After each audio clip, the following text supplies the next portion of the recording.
Ladies and gentlemen, welcome back to the channel. In this video, I will be providing an update on this Middle East crisis, how hard this could affect the markets coming tomorrow, and all of your economic data you need to know this week, with the biggest piece of economic data coming out tomorrow morning. So I think you should watch this as soon as possible. Just my personal opinion. I will also share with you the earnings that we have for this week and how all of this information could come together to F with the markets. Let's be honest, things could get quite weird here. Before we get into it, hit the like button as well as subscribe to the channel. Let me know what you think about this information down below, and let's get started. So first things first, this Middle East situation, it's kind of complicated, okay? So Iran attacked Israel. Well, I guess Israel fired the first shot. Iran attacked. Israel is, well, posting this. Israeli War Cabinet to discuss response to Iranian attack at 12:30 GMT, according to an Israeli official. So it looks like this has already happened. We don't have any new information on what Israel's response is going to be, but I can speculate that it's going to be something along the lines of trying to reduce Iran's capabilities of attacking Israel again.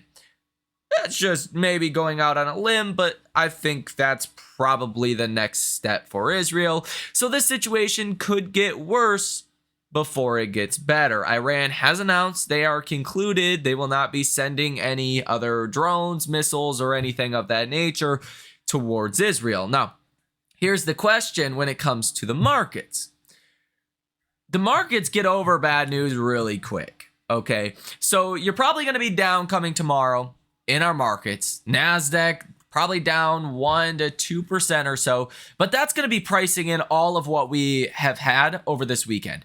Now, question is, does it get worse from there? And if it gets worse from here, that's where you could see broader market weakness based on this. Now, we're going to have a lot of other different things happening in the markets as well to contend with, so this is not going to be the only thing. But I really want to highlight what you need to be watching is oil. Oil is the biggest thing that could be impacted due to this Middle East conflict. Now, oil has been going up throughout all of 2024 so far. If oil does break out coming tomorrow or just continues to go higher, that's going to be very negative for obviously the story around inflation.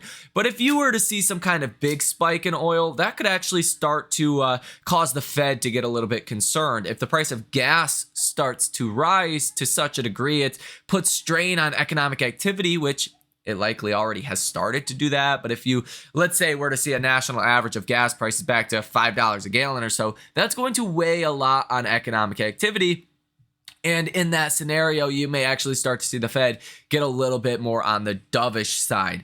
But initially, coming tomorrow, I expect oil is going to rocket higher, and that is going to be a negative for the broader markets. I can tell you as well, Bitcoin before this Middle East drama here recently was at about $71,500 or so. Today, it's at $64,400. So you're down like $6,000, $7,000 in Bitcoin. Bitcoin tends to be one of the leading risk assets. So you're definitely seeing a risk off posturing heading into this upcoming week, which suggests you're probably going to get some downside in our markets. And I think that's probably a pretty safe conclusion or bet to make at this point. Now, if you look at the NASDAQ on Friday, you were down 0.25% in after hours. That did break you under that 50-day moving average. So this is the first close under the 50-day moving average since back here on November 2nd. That sets you up in a very interesting way. On a technical basis, you have support at around 432. If you don't hold that, then your next level of support is right here at about this low wick, which coincides with the 100-day moving average at 420.17 on the NASDAQ. Now, here's the situation. If earnings come in negative or bad, that's where we have a much bigger problem on our hands. Because as I have said before here on this channel, the bull thesis to start 2024 was inflation is falling, Fed's going to be cutting rates, earnings are going to come in good, and the economy is going to do well. At this point, well, you have inflation that's not going down or not continuing to fall. You have the Fed that is now expected to cut rates the first time in September and really only cut rates once, maybe twice, depending on the path of inflation. You don't really have that bull thesis yet. It's gone, right? Threw it out the window. It's long gone at this point. The real bull thesis, if you're bullish, this is what you're counting on. Earnings coming in good, better than expected. If that doesn't happen, you have a big problem on your hands. On Friday, you had JP Morgan that came out that disappointed investors. The stock sold off 5%. JP Morgan really, disappointed investors because investors wanted to see interest income continue to grow, mainly due in part to lending. And JP Morgan basically said, yeah, we're not expecting much lending growth. And that was seen as a negative, kind of threw cold water on the last part of this bull thesis. Now, this week is going to be a lot more important because you have many more earnings coming out. Monday morning, so tomorrow, you're going to have Goldman Sachs, Charles Schwab, M&T Bank, Guaranty, and a couple other banks.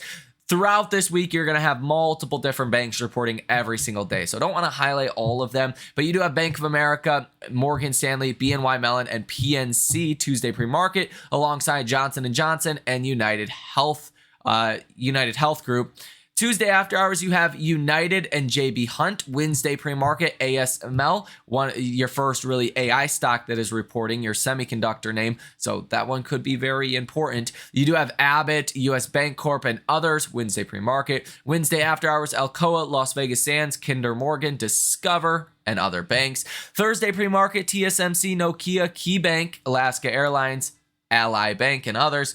Thursday after hours, you have Netflix, Intuitive Surgical, PPG, Western Alliance, and that's pretty much it. Friday pre-market, American Express, PNG, Huntington, and other regional banks. So if earnings start to come in not great, below analyst expectations, that's problematic. That's basically the only bull thesis left, and it's going to be tested in a huge way this earnings season, considering inflation has come in hotter than expected. The Fed is no longer, I want to say no longer your friend, but they are definitely your friend. They're begging for a reason to start cutting rates at this point, but the Fed is definitely not in the same position they were to start 2024, where the market's projected 6 rate cuts. I will tell you, ASML, TSMC, and Netflix, those are going to be important because TSMC, ASML, AI names, Netflix is going to cause a sympathy move to other big tech names. So those 3 stocks specifically are important, but your banks, we want to see how the consumer is doing. Are they continuing to spend money? If they are, fantastic. Stocks will likely do well.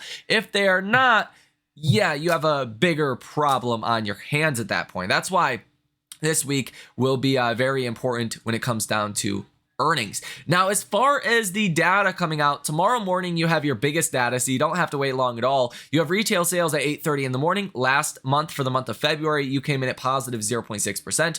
Estimates are for March to come in at 0.3%, so a deceleration there. If you do see a big drop, then the markets may start to throw in their recession fears, okay?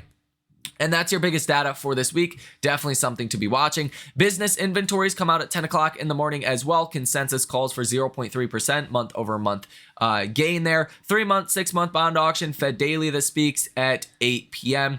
Likely going to be a non-event. You do have CPI coming out for Canada Tuesday, 8:30 in the morning, and building permits also at 8:30 in the morning for the U.S. If those come in higher, great. Maybe that means more housing is coming, but not expecting that to give us much of a move. So there is that for Tuesday. Wednesday, I believe it's just Fed speakers. You have, let's see. No, I actually don't see any Fed speakers here.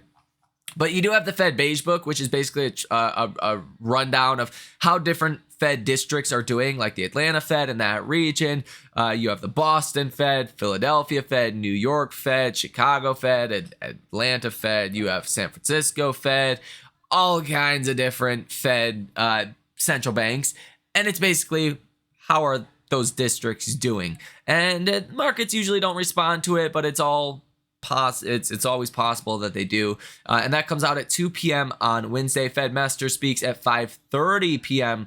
on Wednesday as well. Thursday, you will get Philly Fed data coming out. Philly Fed business conditions, CapEx index, employment, new orders, prices paid. Prices paid component will definitely be the most important, so keep that on your radar. 9:15 in the morning on Thursday, you will get Fed Williams that will speak, and existing home sales coming out roughly at about the same time. Fed Bostic speaks at 11 o'clock. in the morning, and then Fed Bostic speaks again at about 6 p.m. as well. The inflation rate coming out of Japan at 7:30 in the afternoon Thursday, and then on Friday you're going to have Fed Goolsbee that speaks at 10:30 in the morning, and that is pretty much it. So by far the biggest day for economic data is going to be coming out tomorrow, and again, like I said, that's going to create an even more volatile situation. But when it specifically comes down to the markets and this Middle East problem, at least for the beginning of the week, Monday's probably going to be red.